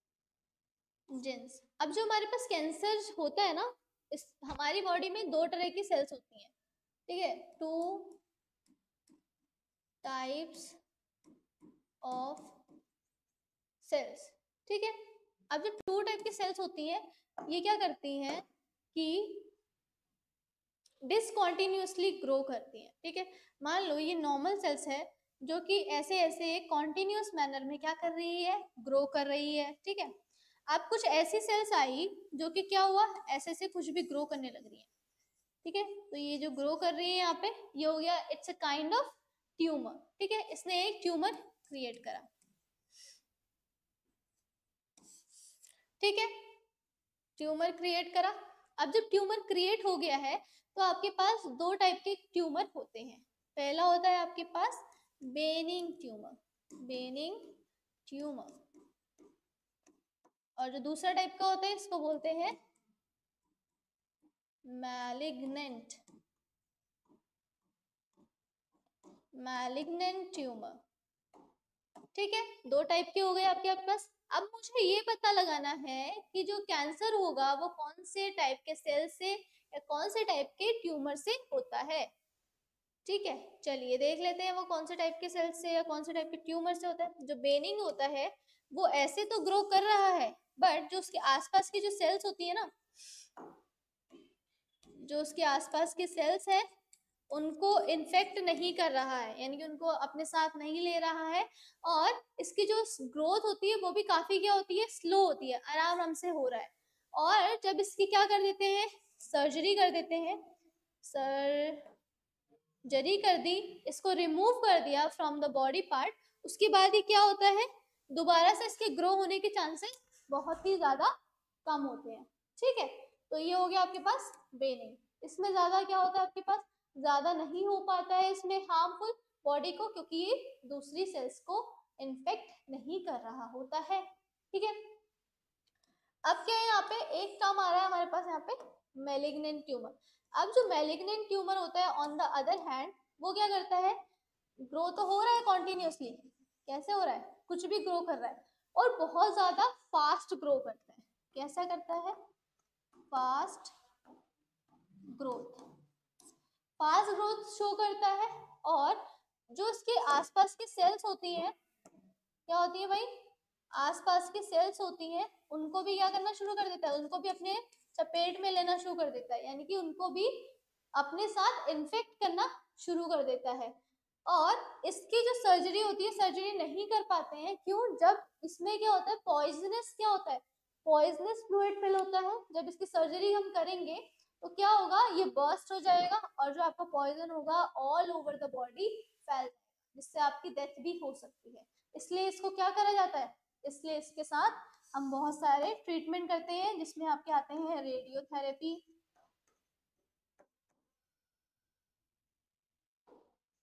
कीमोथेरेपी। ठीक है, तो ये सब आपके आ गए थेरेपीज, जो कि हम और भी थेरेपीज होती हैं, पर हमें ये सब पढ़ना है आपके। ठीक है, तो ये होता है हमारे पास, इसी को बोलते हैं कैंसर। किसको कहते हैं? Malignant tumour is also known as cancer.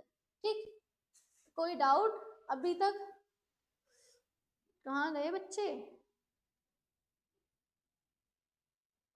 Hope you are getting everything, आपको सब कुछ समझ में आ रहा होगा।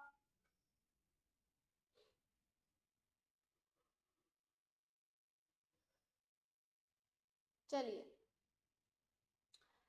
आगे बढ़ते हैं।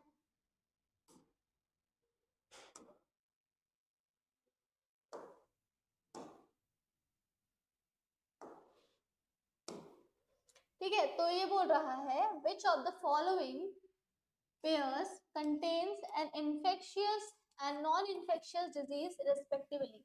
ये बोल रहा है कि infectious disease भी है और non-infectious disease भी है साथ में। पहली है infectious, तो देख लेते हैं हमारी infectious diseases कौन कौन सी होती हैं। पहला हम देखेंगे कि आगे वाला क्या है। infectious, टाइफॉइड infectious होता है, yes। एड्स होता है क्या? टाइफाइड होता है infectious, yes और no? ठीक है, निमोनिया होता है, कैंसर होता है इन्फेक्शियस, कैंसर तो नहीं होता इन्फेक्शियस। ठीक है, अब जो हमारे पास जो एड्स होता है ये इन्फेक्शियस होता है। ठीक है, अब ये बोल रहा है दूसरा नॉन इन्फेक्शियस होना चाहिए, तो नॉन क्या है? मलेरिया होता है, malaria. Cancer, cancer is a non infectious, non infectious. So जो हमारे पास कैंसर होता है वो नॉन इन्फेक्शियस होता है, और एड्स हमारे पास इन्फेक्शियस होता है। ठीक है, ये हो गया हमारे पास आंसर फॉर दिस क्वेश्चन। ठीक है, तो ऐसे आपके पास बहुत सारे क्या आ जाएंगे? पेयर्स आ जाएंगे बनाने के लिए, और स्टेटमेंट्स आ जाएगी, जिसकी वजह से आपको क्या करना पड़ेगा? स्टेटमेंट्स में डिफरेंशिएट करना पड़ेगा। ठीक है, चलिए चलते हैं।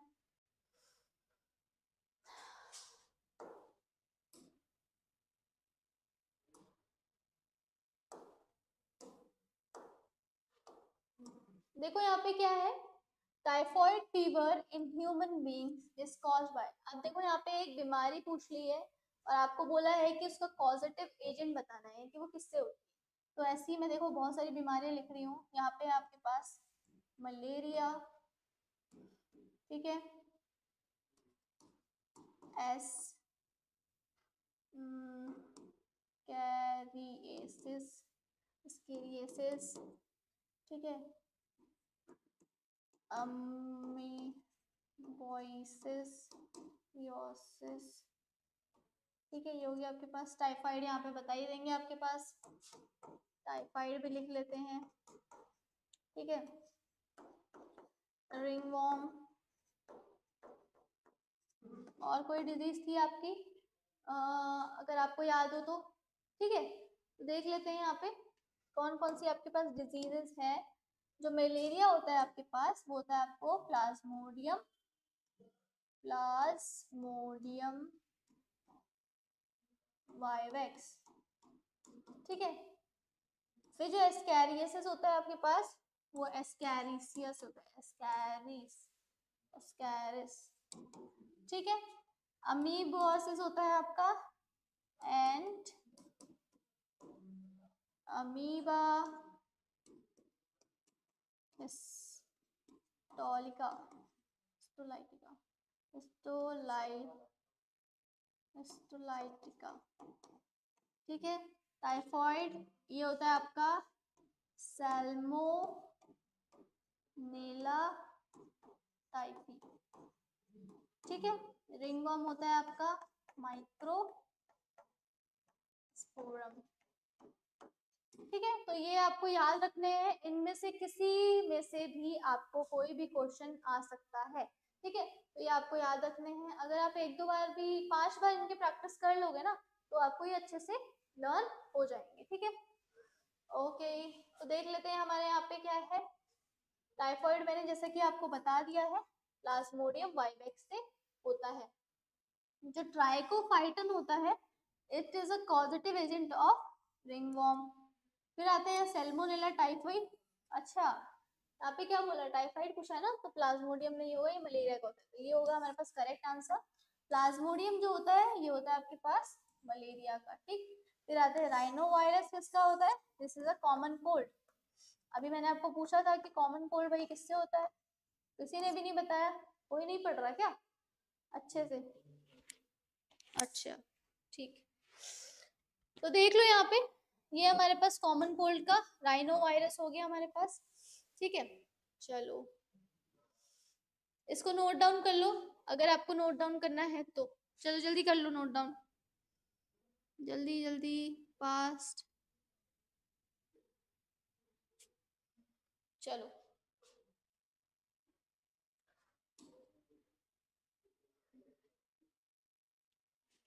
तब तक हम थोड़ा सा वाटर सिप कर लेते हैं।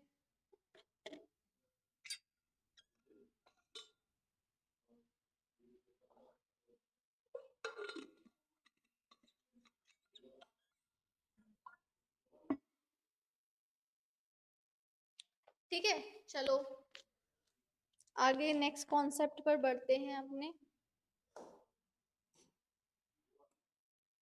So this is the next concept of your, देखो क्या बोला है, टाइफॉइड फीवर। अच्छा दोबारा से आ गया।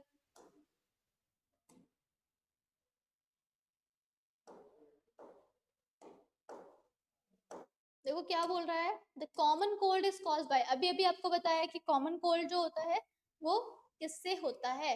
तो ये पहला ही ऑप्शन क्या है यहाँ पे, राइनो वायरस। तो राइनो वायरस से ही होता है ना। देखो कंफर्मेशन नहीं मिल रहा है मुझे अच्छे से कि क्या है सही आंसर, ठीक है।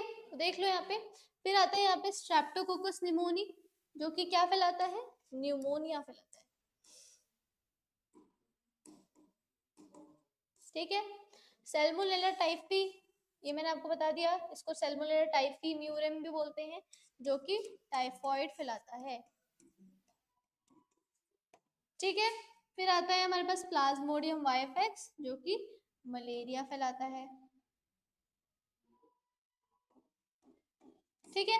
तो अब मलेरिया का आपको पता होना चाहिए कि मलेरिया का जो होस्ट होता है, होस्ट इज आपका ह्यूमन बीइंग, ह्यूमन बीइंग, ठीक है। और जो आपका वेक्टर होता है वो होता है आपके पास फीमेल एनोफिलीज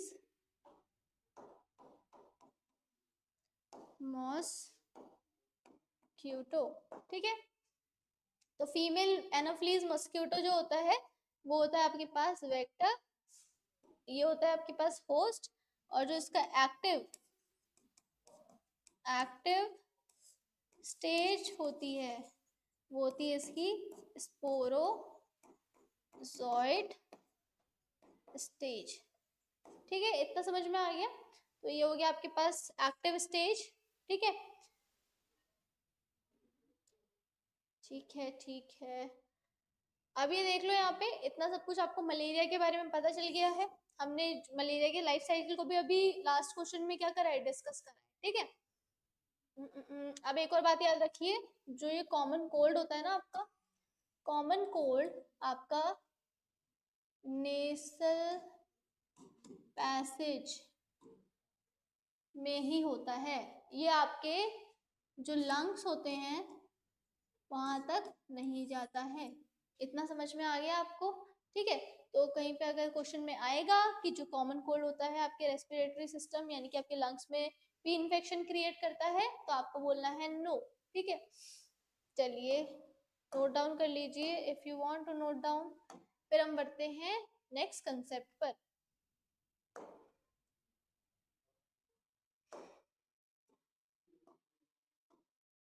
अब देखो यहाँ पे क्या लिखा हुआ है, hepatitis B is transmitted through. अब जो हेपेटाइटिस बी होता है ना, सबसे पहले बात मैं आपको बता देती हूँ, जो हेपेटाइटिस बी होता है ये होता है हमारा एसटीडी, ठीक है। जैसे मैंने आपको बताया था एड्स इज अ एसटीडी, तो वैसे ही क्या होता है, sexually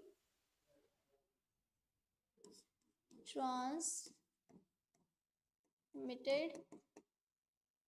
disease, sexually transmitted disease होता है हमारे पास व्हाट, ये होता है हमारा हेपेटाइटिस बी। और इसमें भी वही होता है कि आपका जो फ्लूइड होता है, यानी कि फ्लूइड जो बॉडी फ्लूइड होता है वो ट्रांसमिट हो जाता है जब किसी भी हेल्दी पर्सन से, तो उसको क्या हो जाता है, आपको उसको भी हेपेटाइटिस बी होगा, और ये फुली क्योरिंग डिजीज नहीं है। ठीक है, क्यों? क्योंकि इसमें क्या होता है, इसकी कुछ स्टेजेस होती हैं, जब आप वो स्टेजेस पे लास्ट एंड पे पहुंच जाते हो तो क्या होता है, आपको आप क्योर नहीं कर पाते हो। और आपको एक और बात बताती हूँ, हेपा मतलब जहाँ पे भी आ जाए उसका मतलब होता है लिवर। ठीक है, तो लिवर हो गया हमारा हेपेटाइटिस, तो इसको पता हो जाएगा कि ये लिवर सेल्स में होती है इन्फेक्शन, हेपेटाइटिस बी। ठीक है, तो ये बोल रहा है कि स्नीजिंग से होगी, नहीं होती है। फीमेल एनोफ्लीज इसको फैलाती है, नो। कफिंग होती है, नो।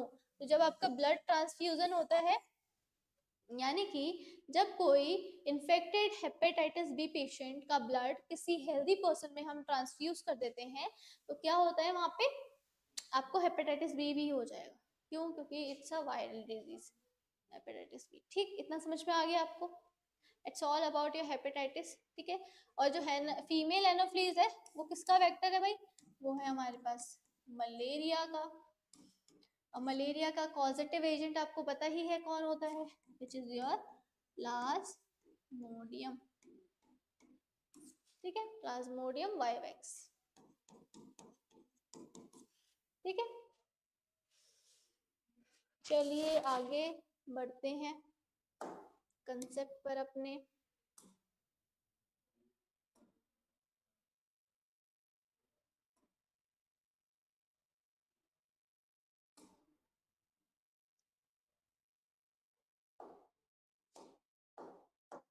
तो ये देखिए, हमारा जो नेक्स्ट क्वेश्चन है वो है हमारे पास, a toxin substance responsible for the chills and high fever recurring every 3 to 4 days in malaria fever। तो ऐसा कौन सा सब्सटेंस है जिससे क्या होता है, आपको हाई फीवर आता है और आपको चिलिंग होती है और शिवरिंग होती है। ठीक है, तो ये आपको बताना है। मैंने आपको ये पूरा साइकिल था वो बताया था कि कैसे स्पोरोजोइड्स आरबीसी तक पहुंचते हैं लिवर सेल्स के थ्रू, फिर जब आरबीसी में जब पहुंच जाते हैं तो उसको बर्स्ट करते हैं। अब जो ये बर्स्ट करते हैं आरबीसी को, तो क्या होता है, एक केमिकल रिलीज होता है। उस केमिकल को क्या कहते हैं? उस केमिकल को बोलते हैं हीमोजोइन। जब ये केमिकल हीमोजोइन रिलीज होता है तो क्या होता है, आपको चिल्स एंड हाई फीवर होता है। और इनका जो साइकिल कंप्लीट होता है, यानी कि इनका इंक्यूबेशन पीरियड होता है, वो 4 से 5 डेज में आपको ये सब होना शुरू हो जाता है। क्यों? क्योंकि आरबीसीज आपकी बर्स्ट हो रही है और हीमोजोइन जो लेवल है वो इंक्रीज हो रहा है। ठीक, फिर आता है हीरोडिन। कोलेस्ट्रॉम आपको पता ही है, जिसमें क्या होता है, आईजीए एंटीबॉडी होती है, और आईजीए जो होती है हमें कोलेस्ट्रॉम से मिलती है। एंटरफेरेंस वो होते हैं सब्सटेंसेस जो कि आपकी दूसरी नॉर्मल सेल्स होते हैं उनको बचाते हैं फ्रॉम द वायरल इन्फेक्शन। ठीक, चलिए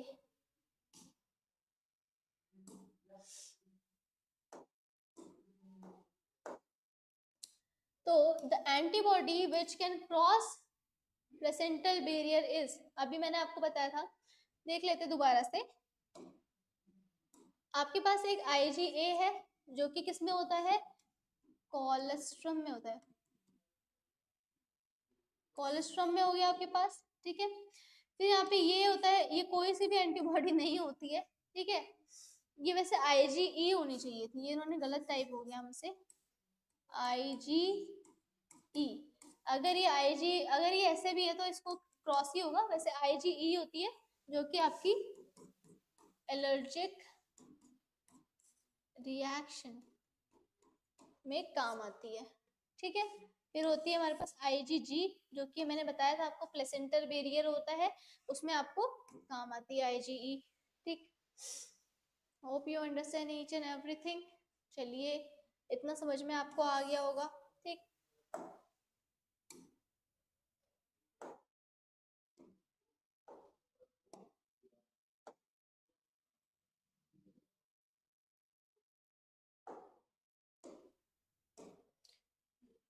अभी हमारे पास बहुत सारे क्वेश्चंस हैं। ठीक है, तो हमें क्या करने, सारे क्वेश्चंस हमें बताने हैं। तो फटाफट इनको कर लेते हैं, ठीक है, देख लेते हैं।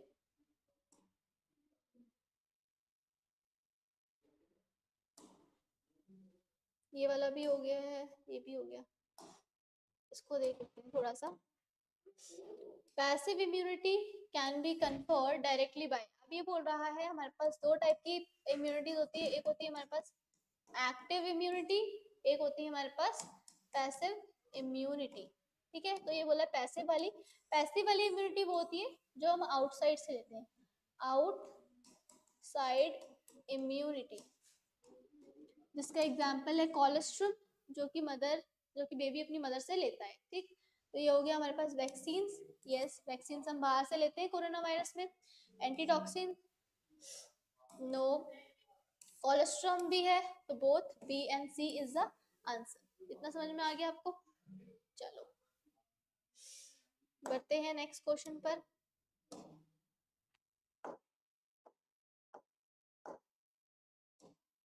During the life cycle of Plasmodium, sexual reproduction takes place in which of the following host? अब sexual reproduction किस में होता है, ये आपको पता होना चाहिए। देखो ह्यूमंस में तो नहीं होता, क्यों? क्योंकि इसमें एसेक्सुअल रिप्रोडक्शन होता है, ठीक है। फीमेल एनोफ्लीज मस्क्यूटो में या फीमेल एनोफ्लीज मस्क्यूटो में तो नहीं होता है। बोथ ए एंड बी यहाँ पे आंसर है, ठीक है। तो हम कौन सा करेंगे? फीमेल एनोफ्लीज मस्क्यूटो में इसका होता है, ठीक।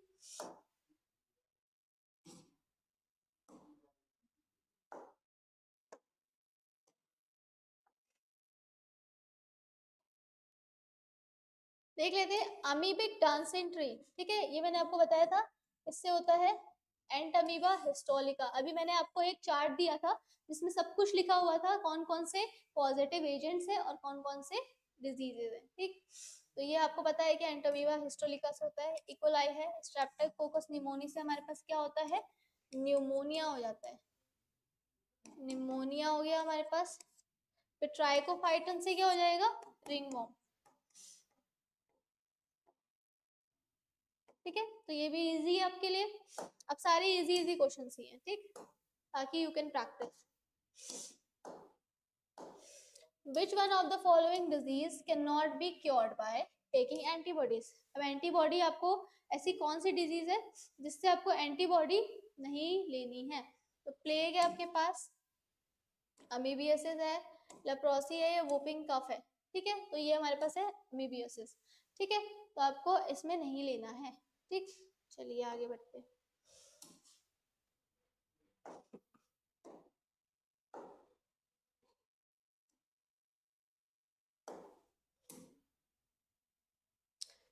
फिर है हमारे पास next question. Next question is an intestinal parasite which causes blockage of the intestine passage and whose egg are excreted along with the feces in of infected person। यानी कि एक हमारे पास क्या पैरासाइट है जो कि आपके इंटेस्टाइन को ब्लॉक कर देता है, और उसके जो फीसेस होते हैं, उसके एग्स होते हैं, वो हमारे फीसेस के साथ भी निकलते हैं, ठीक है। वॉचेरिया है, ब्रैंक्टोफ्टी, ये क्या फैलाता है हमें? फिलारिएसिस, फिलारिएसिस फैलाता है, जिसको बोलते हैं एलिफेंटिएसिस, एलिफेंटिएसिस,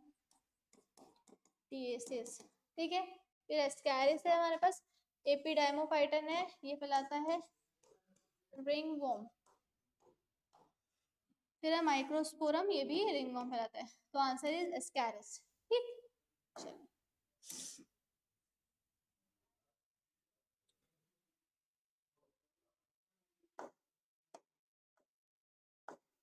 देख लेते हैं। Which of the following is affected by the infection of Vaucheria ब्रैंकोफ्टी? अभी मैंने आपको बताया कि जो वाउचेरिया ब्रैंकोफ्टी है ये फैलाता है हमारे पास एलिफेंटिएसिस। इसमें क्या होता है, आपका जो लोअर लिम्फ होते हैं ना, लोअर लिम्फ यानी कि जो आपके लोअर पैर वगैरह होते हैं और जेनिटल पार्ट्स होते हैं, वो क्या हो जाते हैं? स्वेल हो जाते हैं लाइक अ एलिफेंट, ठीक है, like a elephant feet. Lymphatic vessels, respiratory system, nervous system या ब्लड सर्कुलेशन। तो ये हो गया हमारे पास लिम्फेटिक वेसल्स, ठीक, स्पेशली लोअर वन, ठीक है। चलिए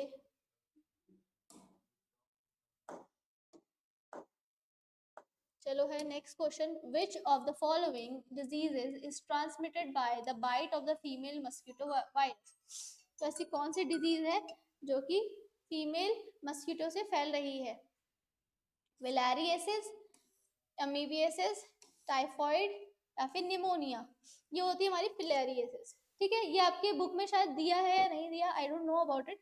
ये होती है हमारे पास सीसी फ्लाई, सीसी फ्लाई इसको बोलते हैं, और सैंड फ्लाई भी इसको बोल सकते हैं। CC fly is a good answer. ठीक है, तो ये हो गया हमारे पास।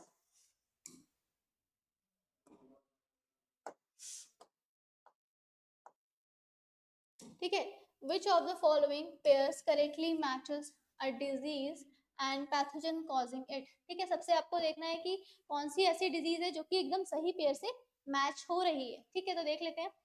टाइफॉइड है, salmonella typhi, correct. Pneumonia, haemophilus pneumoniae है। Malaria, ascaris lumbricoides, ringworm, entamoeba histolytica. तो आपको बताना है कि करेक्ट पेयर कौन सा है। ठीक है, तो ये जो है निमोनिया वाला, ये आपको पता है कि किससे होता है? ये होता है हमारे पास स्ट्रेप्टोकोकस निमोनी। ठीक है, मलेरिया होता है प्लाज्मोडियम से। रिंगवर्म होता है हमारे पास किससे? माइक्रोस्पोरम से। तो बच्चा हमारे पास क्या? टाइफॉइड, जिसका नाम है salmonella typhi. This is the correct answer.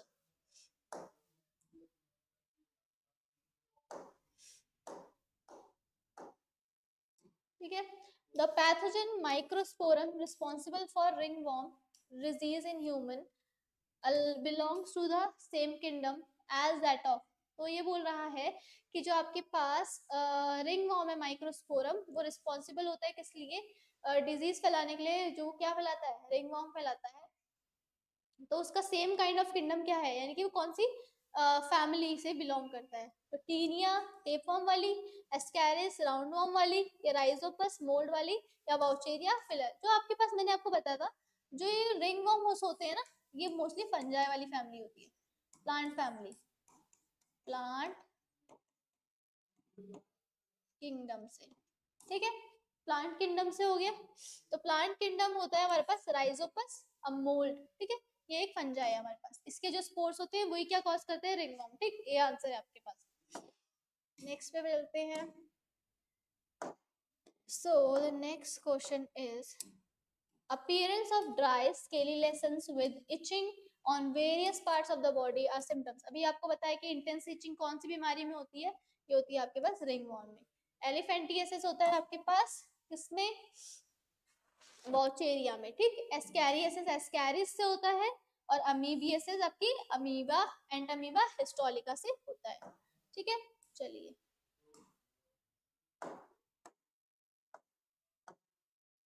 Marijuana is extracted. Marijuana क्या है आपके पास? It's a type of drug. ये ड्रग है आपके पास। ये कहाँ से मिलता है? Dried leaves and flowers of the hemp plant, ergot fungus, roots of hemp plant, या कोकोआ प्लांट। तो ये मिलता है हमें ड्राइड लीव्स ऑफ, ये हेम्प प्लांट होता है जिसको धतूरे का पेड़ बोलते हैं। उसकी जो पत्तियां होती है सूखी वाली, वो होती है हमारे पास मैरिजुआना।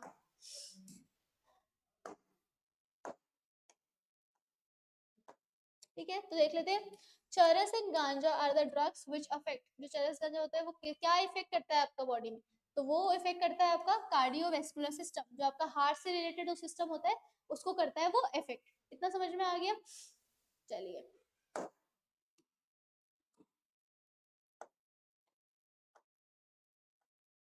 फिर यहाँ पे कोकेन इज ऑब्टेन फ्रॉम। जो कोकेन एक ड्रग है, this is also a kind of drug. अब ये किससे मिलता है आपको? इराइथ्रोक्सिलॉन कोकुआ, पैपेवर सोमनिफेरम, एरोटा बेलोडोना, या धतूरा स्टैमिनोनियम। ये मिलता है हमें इराइथ्रोक्सिलॉन कोकुआ से। ठीक,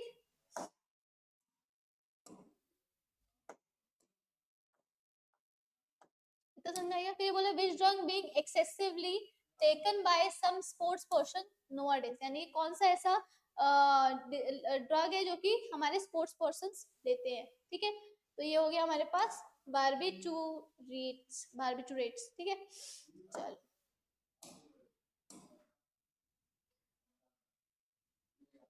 फिर ये बोल रहा है कि hepatitis B vaccine produce from, जो हेपेटाइटिस बी के बारे में मैंने आपको सब कुछ बता दिया है, वो जो उसकी वैक्सीन होती है उसको कम उसका इफेक्ट करने के लिए, डिक्रीज द इफेक्ट,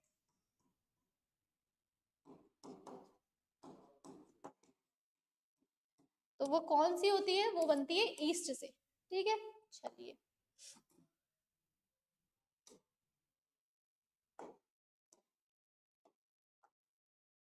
ठीक है, तो देख लेते हैं। Use of vaccine and immunization program have controlled which of the following infectious disease. तो ये बोल रहा है कि जो आपके पास वैक्सीन होती है यूज इम्यूनाइजेशन के लिए, प्रोग्राम के लिए, वो कौन सी कंट्रोल करती है। तो देख लेते हैं यहाँ पे, पोलियो और टिटनेस के लिए करते हैं। आपको सुना होगा अपने एडवर्टाइजमेंट्स में, पोलियो का एडवर्टाइजमेंट होता है, टिटनेस का एडवर्टाइज, डिप्थेरिया एंड निमोनिया, या कैंसर एंड एड्स। तो जो ए और बी है हमारे पास वो राइट ऑप्शन, तो both A and B is a correct option.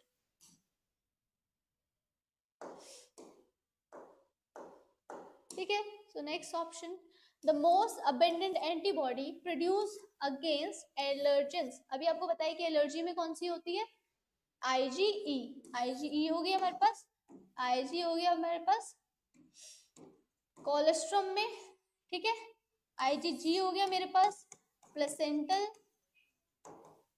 Barrier में। ठीक है, ये सब हो गए हमारे पास, बता चुकी हूँ मैं आपको अच्छे से। ठीक है,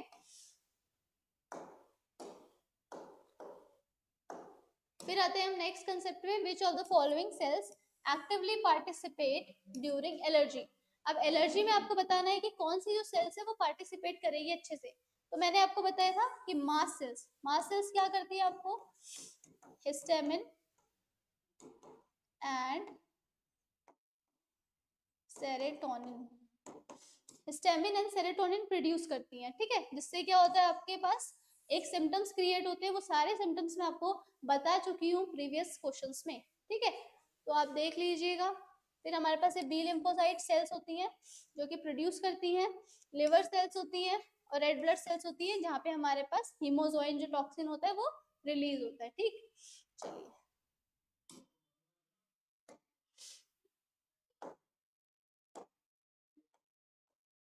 देख लेते हैं। AIDS is widely diagnosed by, अब आपको पता है कि एड्स के बारे में आपको सब कुछ बता चुके हैं, कैसे फैलता है और ये इसका पॉजिटिव एजेंट क्या होता है। ठीक है, तो अब इसके बारे में, इसका जो टेस्ट होता है वो कैसे करेंगे हम, उसका टेस्ट होता है एलिसा। ठीक है, एलिसा का फुल फॉर्म क्या हो सकता है,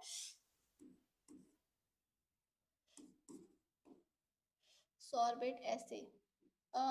देख लेते हैं इसका क्या होता है, वेट कमेंट देखते हैं पहले, वेट वेट, साउंड सही से आ रहा है,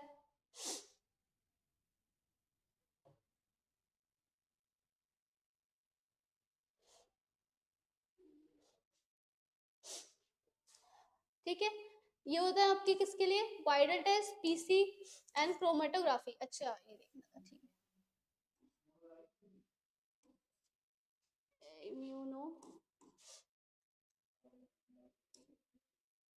लिंक्ड, इम्यूनोसॉर्बेट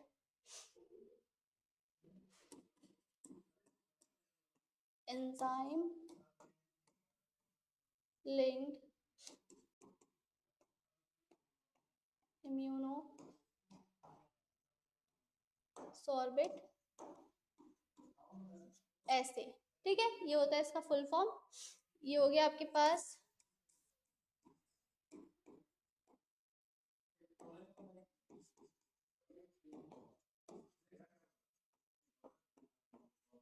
पॉलीमरेज चेन रिएक्शन। ये सारे के सारे क्या होते हैं, टेस्टिंग एजेंट्स होते हैं। ठीक है, चलो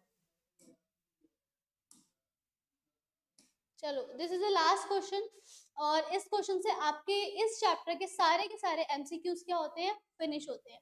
ठीक है, तो hope you understand each and everything. और आपको कोई भी अगर टॉपिक हो इस सब्जेक्ट से रिलेटेड या इस टॉपिक से रिलेटेड, तो आप क्या कर सकते हो, कमेंट में मुझे बता सकते हो। ठीक है, ठीक है। आपके जो भी आपके पास जो भी क्या होंगे, जो भी सुझाव होंगे वो हमें बताइए कि कौन सा टॉपिक आपको अच्छा लगा। अब जो नेक्स्ट चैप्टर होगा उसका क्या होगा, एक वन शॉट होगा, उसी के साथ आपके P Y Qs and MCQs चलेंगे, ठीक है। So hope you understand everything, thank you for watching.